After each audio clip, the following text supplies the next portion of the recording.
రామ మందిరం నిర్మాణం జరిగిందా, దాంట్లో ఉన్నటువంటి అవకతవకలు ఏమున్నాయి, దానికి సంబంధించిన నెగటివిటీ ఏమున్నా, ఎవరు ఇనాగ్రేట్ చేశారు, ప్రధానమంత్రి చేశారా, ఇంకెవరు చేశారు, ఎవరు వచ్చారు, ఎవరు రాలేదు, దేంతో సంబంధం లేదు. 500 సంవత్సరాల తర్వాత మళ్ళీ భగవంతుడు అక్కడ వచ్చి కొలువు తీరడం అన్నది చాలు మనకి. ఎవరు వచ్చినా ఎవరు రాకపోయినా ఏది ఏమైనా కానీ కూడా ఈ దేశ భవిష్యత్తు మారబోతున్నది, రామరాజ్యం రాబోతున్నది, ధర్మ పాలన రాబోతున్నది.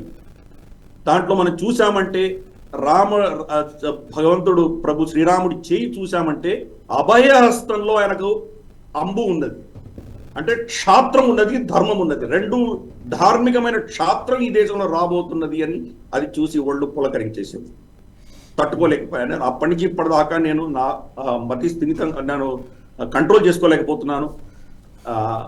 అంతటి దివ్యమైనటువంటి ఒక ఘటన, చారిత్రక ఘటన మనం చూడగలుగుతున్నామంటే మనం ఎంత పుణ్యం చేసుకున్నాము అని చెప్పి నేను మురిసిపోతున్నాను. నిజం నిజం నిజం. ఈ వీడియో మీకు నచ్చినట్టయితే లైక్ చేయండి, 10 మందికి షేర్ చేయండి. అలాగే కామెంట్ల రూపంలో మీ అభిప్రాయాలను మాతో పంచుకోండి. Nationalist hub group of channels ను సబ్స్క్రైబ్ చేసుకుని తెలుగునాట జాతీయవాద జర్నలిజాన్ని ప్రోత్సహించండి. ఈ వీడియో కింద ఉన్న బెల్ ఐకాన్ పై క్లిక్ చేయడం మర్చిపోవద్దు.